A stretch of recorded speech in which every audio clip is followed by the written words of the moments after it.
Hello everyone, back to tuning into our latest vlog update here on Gavin Partridge YouTube channel. We're going to be doing another UK general election opinion poll tracker video for this one. So we've been looking at the opinion polls for the next general election here on the channel for well over a year now. We do a monthly video charting how the opinion polls have changed over the previous month and looking at the prediction for the next UK general election from Electoral Calculus. We did our last tracker video at the beginning of September, I think, and it was going for a prediction of a Labour majority of 16. A small overall Labour majority was predicted based on opinion polls in July and August. Well, we're going to have a look at the opinion polls that were conducted during September up to present in a moment, and the latest prediction from Electoral Calculus, and I shall get on with that for you in a second. Just to say that if you're enjoying the vlogs here on the channel at the moment, please can you like, share, subscribe, and we thank you so very much everyone for doing that. The next election could be held anytime between now and January 2025. That's as far as the current Parliament can go, to January 2025. So we could have another couple of years before the general election. And as we get closer to the election, of course, these tracker videos will get closer together. You know, we'll get more frequent, particularly when we are in the election period itself, and then the tracker videos will become very regular, as there will be lots and lots of opinion polls to digest them.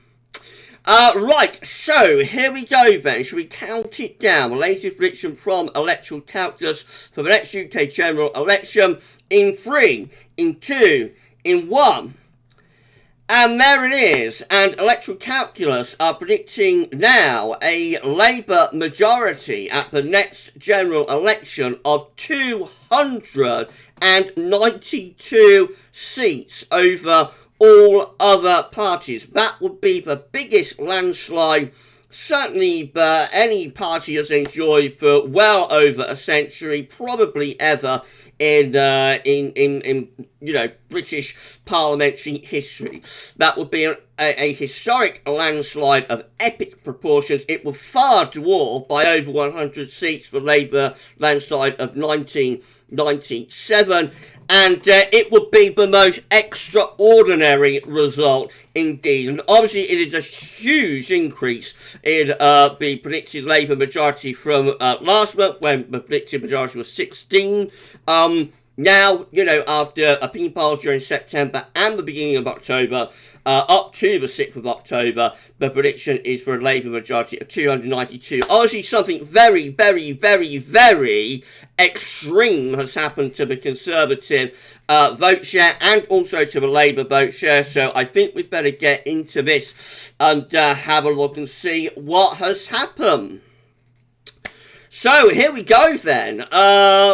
Well, I'll explain the columns first of all before I do anything else. So this is the party column, of course, just here: Conservative, Labour, Liberal, etc. 2019 vote shares from the 2019 general election in this column, 2019 seats from the 2019 general election in this column, and then this column here is predicted vote shares, and these three columns are the predicted seats with a central range and you know, a margin of error at the low and also at the high side. So let's see what's happened then. So in 2019, the Conservatives got 44.7% of the vote at the December 2019 general election, which was their biggest vote share since the 1970 general election. Based on the opinion polls that were conducted during September and up to the 6th of October, the Conservative predicted vote share is 25.7%. Which gives them a central predicted seat tally of 85 seats. That would be an utterly catastrophic result for the Conservative Party. It would be their lowest seat share ever, well and truly. It would be way below what they got in 1997, when they was absolutely thrashed by Tony Blair and New Labour. So it's way under that, and it would be their worst recorded result in history. There is a margin of error with that, so at the high end they could still get 220 seats, which would be quite a thrashing, but would be, would leave them in the game. At the low end, they could go down. They could, at the low end, go down to 28 seats, which would leave them actually devoid of even opposition, main opposition status. Labour, on a predicted vote share now of 49.1%, almost 50% vote share. That is up from 33% that they got in 2019, and they also achieved 203 seats in 2019. So for their vote share in 2019 wasn't so bad, but their seat share was their worst result for Labour since the 1935 general election. So on the predicted vote share of 49.1%, they have a central seat prediction of 471, which is bigger than they got in 1997 and 2001 elections. The margin of error could see them on 343 at the lowest end. That is still a very healthy majority. At the high end, they could go as high as 545 seats, which would be absolutely extraordinary if they went that high. The Liberal Democrats are on a predicted vote share of 9%, which is down on the 11% that they got in 2019. Nevertheless, despite that, they have a central prediction of 18 seats here from this prediction. That would be down to tactical voting, of course. So there are certain seats and constituencies where the Liberal Democrats are the main challengers to the Conservatives. These are primarily southern shire seats and in the southwest.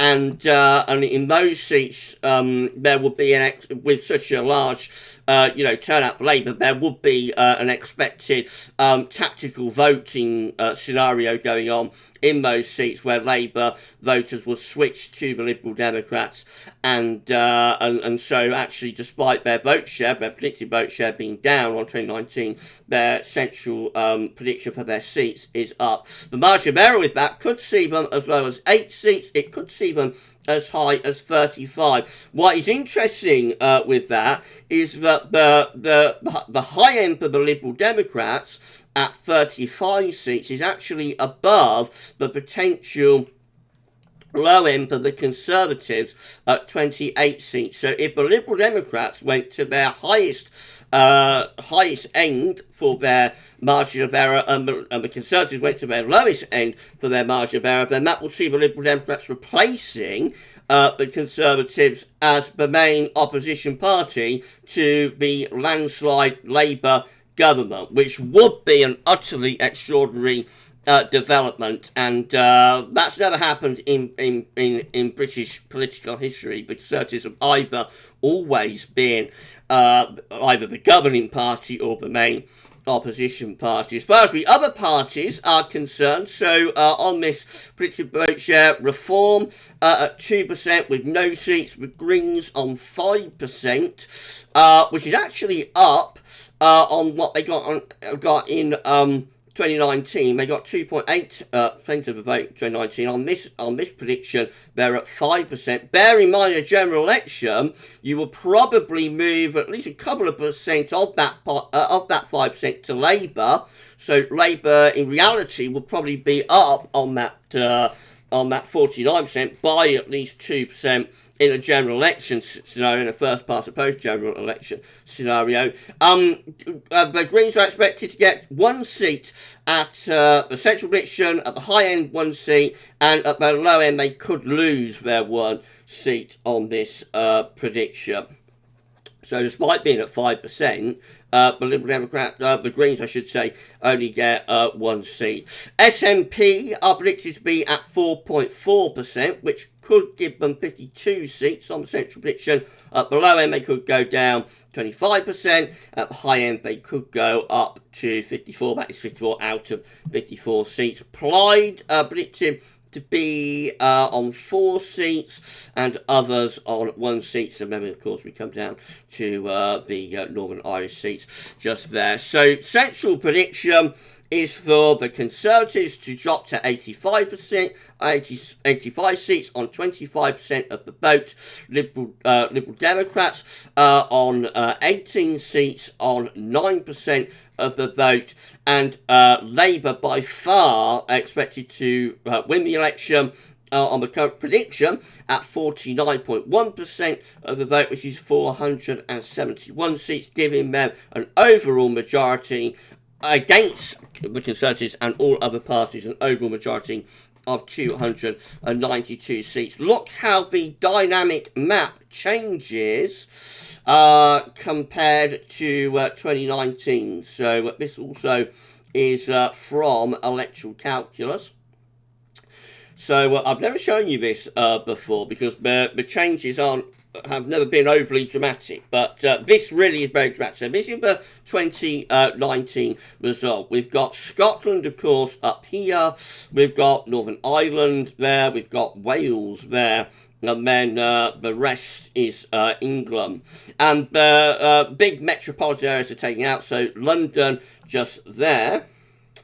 And also we've got Merseyside just there, I think, and Greater Manchester and Yorkshire up here. Right, so that's how, because what blue Conservative, of course, red Labour, orange Liberal Democrat, yellow SNP, etc. That's how it looked from the 2019 election. After all results were counted in December 2019, look how it changes on the current prediction. Most of the blue disappears, and the map goes red. Notice in London, for example, we see that nearly every seat either goes to Labour or the Liberal Democrats. There's just 1 seat that hangs on with this prediction in London, and that is Orpington. In the West Midlands, look at the change for the West Midlands. I'll go back to the election result. That's how the West Midlands looks after 2019. Look how the West Midlands looks after the current prediction. And again, the Conservatives are down to just 1 seat. Otherwise, every other seat in the West Midlands is going to Labour. The 1 seat the Conservatives could hang on to there is Aldridge and Brown Hills. And then as far as Merseyside and Greater Manchester and West and South Yorkshire are concerned, up here, that's how it looks after the election result. Quite a lot of red, mostly Labour, but there are, and of course we're up towards red wall area now. We do see some chinks of blue, but especially more towards the north and the east of the region. On the prediction, there we go. Every Conservative seat is gone, and all the seats go to Labour. And as far as Tyne and Wear is concerned up here, well, of course, that was always Labour, even after 2019, albeit there was some marginality in those seats, but they all go strongly to Labour. The more intense the colour, the stronger the seat is for the winning party. And we do see a little bit of red returning up across Scotland as well on the prediction. So Labour beginning to stage a little bit of a comeback there in Scotland compared to 2019.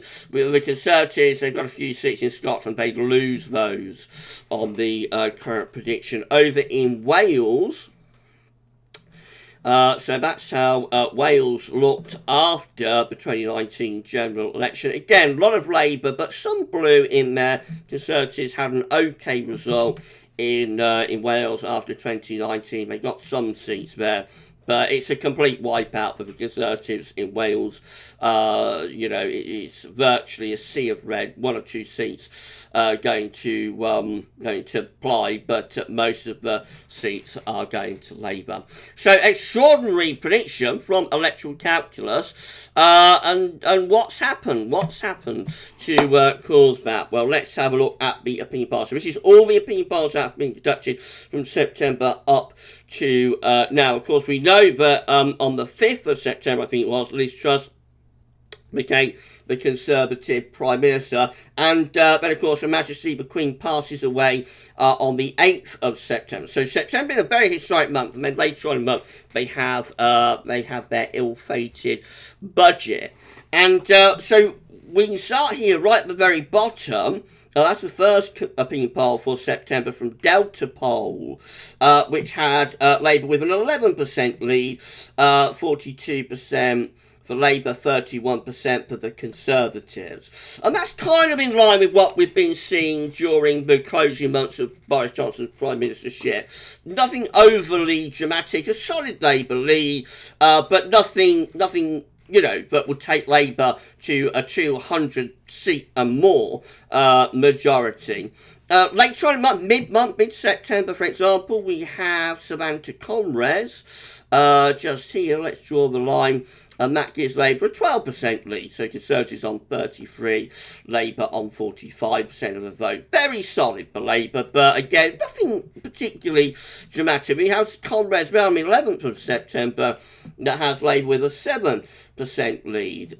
We have Technically just here, Labour with a 6% lead. 35% Conservatives, 41% of the vote for Labour. And as late as like the 23rd of September, Opinium just here has Labour only with a 5% lead, 39% to Labour, 34% to the Conservatives. So up to like the middle of September, nothing overly dramatic going on. But then look what happens as we scroll up, and it really is from the last week of September onwards.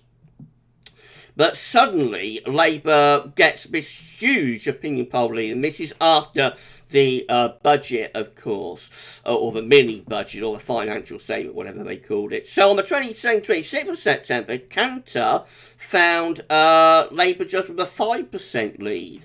35% Conservatives, 39% Labour. No sign of a bounce for Liz Truss, you'll notice, when she becomes Prime Minister. That could be because of the passing of the Queen, just 2 days after the Liz Truss was sworn in as Prime Minister. But it's really from here, but suddenly, this poll here, 29th of September from YouGov, this was the first sign of big trouble for the Conservatives.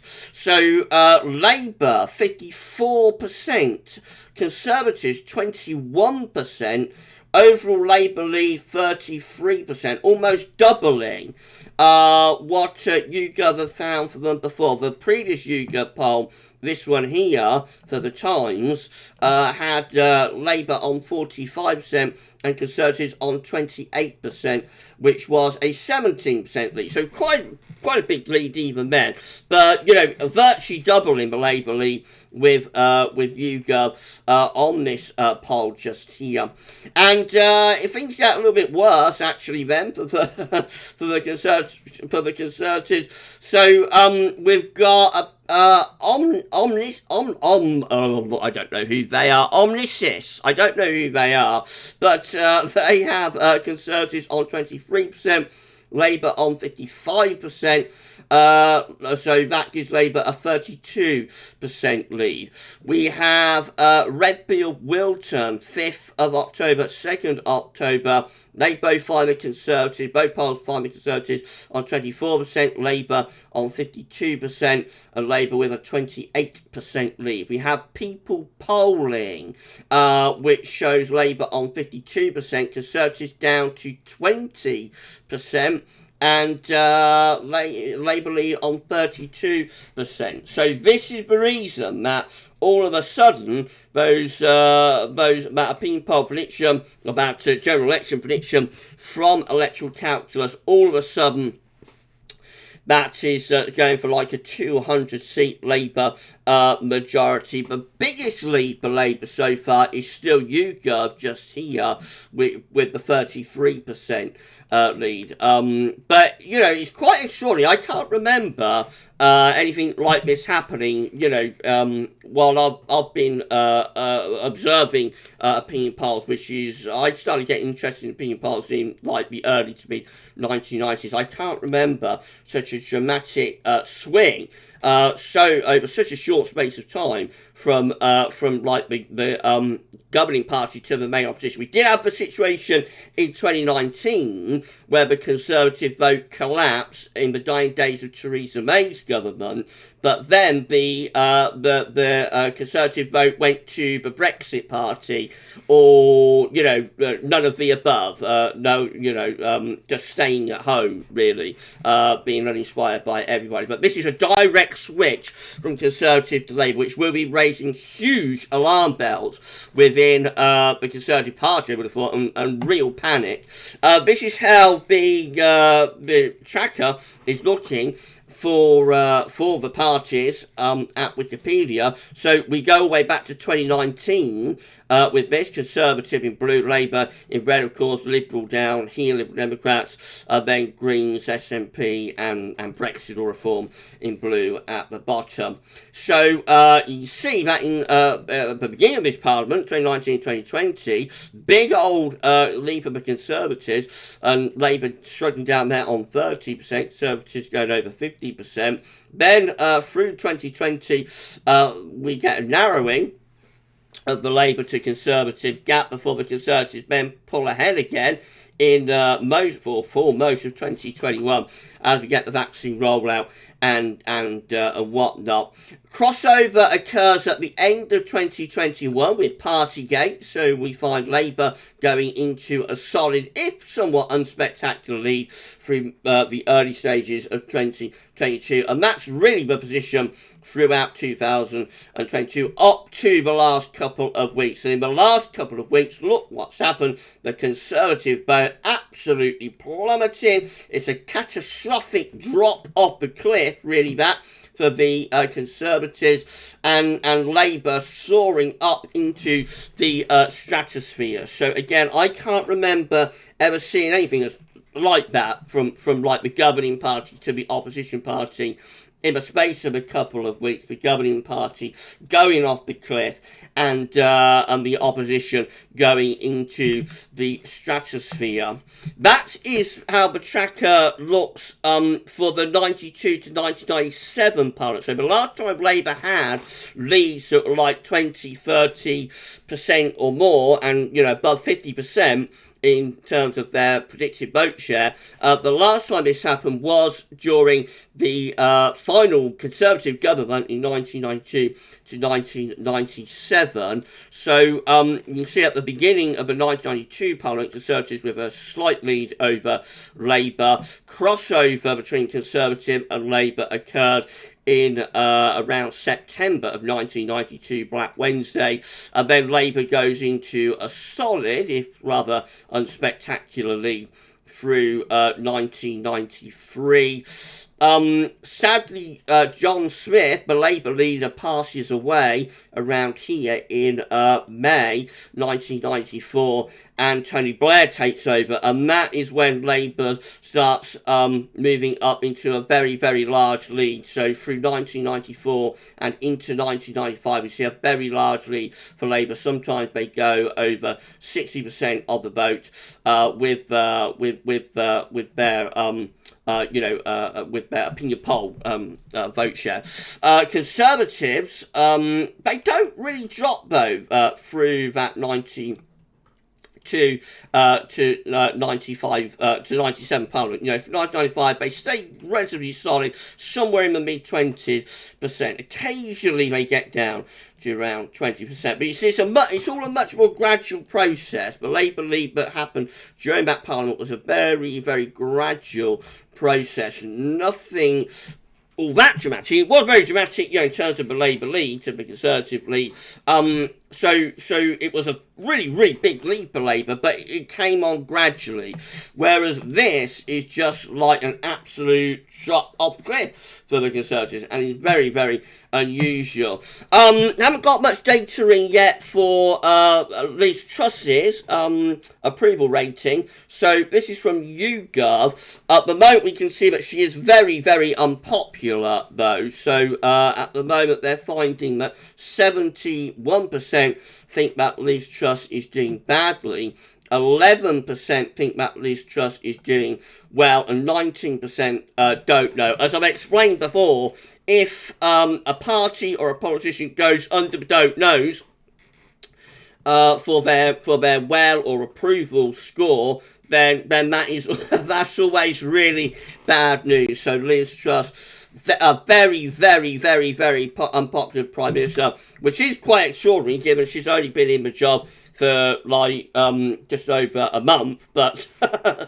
you know, she's really in the depths of unpopularity already there.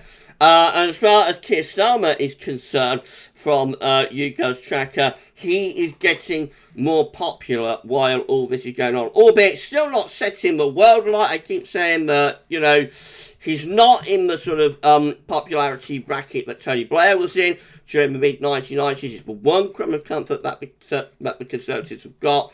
Keir Starmer is, you know, a little bit more popular than he is unpopular at the moment. So 43% think he's doing well, 36% think he's doing badly, but at least his well score is significantly above the don't knows.